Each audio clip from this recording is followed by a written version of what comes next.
کبھی یہ خیال آیا ہے کہ آخر بچے کھلونوں کو توڑتے کیوں ہیں؟ کیا یہ بس شرارت ہوتی ہے یا اس کے پیچھے کوئی گہری وجہ ہے؟ آج ہم بات کریں گے جین پیاژے کے کچھ بڑے ہی انقلابی خیالات پر۔ پیاژے نے بتایا کہ بچے اصل میں سیکھتے کیسے ہیں، اور یقین کریں یہ جاننے کے بعد بچوں کے بارے میں سوچنے کا انداز ہی بدل جاتا ہے۔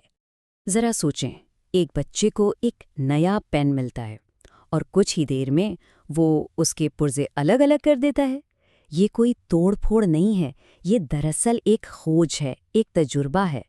یہ اس بچے کے تجسس کی کہانی ہے جو یہ جاننا چاہتا ہے کہ بھئی یہ دنیا چلتی کیسے ہے۔ تو یہ ٹوٹا ہوا پین صرف ایک کھلونا نہیں ہے، یہ ایک بہت بڑے سوال کا جواب ہے کہ آخر وہ کون سی چیز ہے جو ہمیں دنیا کو سمجھنے پر مجبور کرتی ہے۔ اس سوال کا ایک زبردست جواب دیا سوئس ماہر نفسیات جین پیاژے نے۔ انہوں نے اپنی پوری زندگی بچوں کو بغور دیکھنے اور یہ سمجھنے میں گزار دی کہ ان کا ذہن کیسے کام کرتا ہے اور کیسے بڑھتا ہے۔ پیاژے نے بچوں کے لیے ایک بہت ہی کمال کی اصطلاح استعمال کی، ننھے سائنسدان۔ ان کے مطابق بچے کوئی خالی برتن نہیں ہوتے جن میں ہم معلومات بھرتے ہیں، نہیں، وہ تو خود اپنے ماحول کے ساتھ تجربے کر رہے ہوتے ہیں تاکہ اسے سمجھ سکیں۔ تو جو چیز ہمیں صرف کھیل نظر آتی ہے وہ دراصل ایک بچے کا اپنا سائنسی طریقہ کار ہے۔ وہ نہ ختم ہونے والے سوال پوچھتے ہیں، چیزوں کو چھو کر دیکھتے ہیں، انہیں گھماتے پھراتے ہیں اور یہ جاننے کی کوشش کرتے ہیں کہ ایسا کرنے سے کیا ہوتا ہے۔ وہ دراصل اپنی سمجھ خود بنا رہے ہوتے ہیں۔ چلیں اب اس ننھے سائنسدان والے خیال کے پیچھے جو فلسفہ ہے اس پر بات کرتے ہیں۔ اسے کہتے ہیں تعمیل پسندی یا کنسٹرکٹیوزم۔ کنسٹرکٹیوزم کا نظریہ یہ کہتا ہے کہ علم کسی کے دماغ میں ڈالا نہیں جاتا، بلکہ سیکھنے والے خود اپنے تجربات سے اپنے علم اور اپنی سمجھ کو تعمیر کرتے ہیں۔ اچھا، اس کو سمجھنے کے لیے فلم 3 ایڈیٹس کی مثال یاد ہے، جہاں ایک کردار سب کچھ رٹ لیتا ہے بغیر یہ سمجھے کہ اس کا مطلب کیا ہے۔ بس یہی فرق ہے روٹ لرننگ اور میننگ فل لرننگ میں۔ ایک طرف ہے رٹا لگانا، جہاں چیزیں بس یاد کر لیں، اور دوسری طرف ہے اصل میں سمجھنا۔ کنسٹرکٹیوزم کا سارا زور اسی گہری پائیدار سمجھ پر ہے، نہ کہ ایسے فیکٹس پر جو فوراً بھول جائیں۔ پیاژے تو ایک راڈیکل کنسٹرکٹیوسٹ تھے، مطلب ان کا ماننا تھا کہ بچے کی اپنی کھوج اور اس کی اپنی سرگرمی ہی علم بنانے میں سب سے اہم کردار ادا کرتی ہے۔ تو سوال یہ ہے کہ اگر بچے اپنا علم خود بنا رہے ہیں تو وہ کون سے اوزار استعمال کرتے ہیں؟ پیاژے کے مطابق 4 اہم چیزیں ہیں جو اس پورے عمل کو چلاتی ہیں۔ یہ 4 ستون ہیں جو ذہنی نشوونما کی بنیاد رکھتے ہیں۔ آئیے ایک ایک کر کے ان پر نظر ڈالتے ہیں۔ ان کو MSE فیکٹرز کہتے ہیں۔ M یعنی میچوریشن، جو ہمارے جینیاتی صلاحیت ہے جو وقت کے ساتھ خود بخود سامنے آتی ہے۔ E یعنی ایکسپیرینس، یعنی دنیا کے ساتھ ہمارے تجربات۔ S یعنی سوشل ایکسپیرینس، مطلب دوسروں کے ساتھ بات چیت سے سیکھنا۔ اور آخر میں E یعنی ایکولیبریشن، جو کہ دماغ کی وہ کوشش ہے جس سے وہ اپنے اندر ایک ذہنی توازن قائم رکھتا ہے۔ یہاں ایک اور دلچسپ سوال پیدا ہوتا ہے، کیا یہ ذہنی ترقی ایک ہموار ڈھلان کی طرح ہوتی ہے یا پھر سیڑھیوں کی طرح جس میں الگ الگ زینے ہوں؟ پیاژے کے لیے جواب بالکل صاف تھا، ترقی سیڑھیوں کی طرح ہوتی ہے۔ انہوں نے ذہنی نشوونما کو 4 الگ الگ مراحل میں تقسیم کیا۔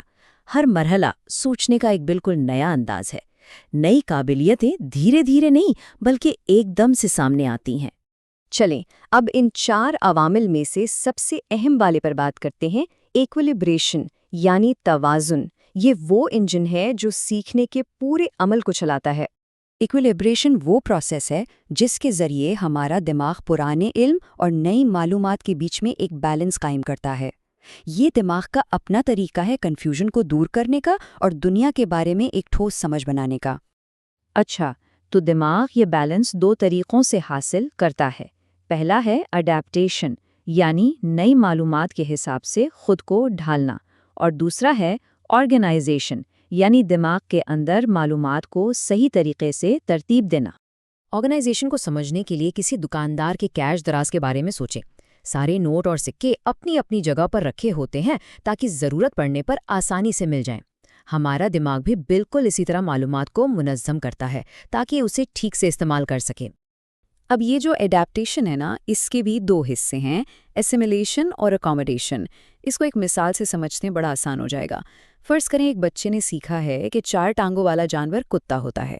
اب وہ پہلی بار ایک بلی کو دیکھتا ہے، اس کی بھی 4 ٹانگیں ہیں، تو وہ فوراً اسے بھی کتا کہے گا۔ یہ ہے اسیمیلیشن، مطلب نئی معلومات کو اپنے پرانے ذہنی خانے میں فٹ کر لینا۔ لیکن جب اسے کوئی بتاتا ہے کہ نہیں یہ بلی ہے، تو اب کیا ہوگا؟ اب اسے اپنے ذہن میں ایک نیا خانہ بنانا پڑے گا یا پرانے کو بدلنا پڑے گا۔ اسے کہتے ہیں اکوموڈیشن۔ تو آخر میں سب سے اہم سوال یہ ہے کہ ان سب باتوں کا آج کیا مطلب ہے؟ پیاجے کے کام کی آج کیا اہمیت ہے؟ پیاجے کی میراث بہت گہری ہے۔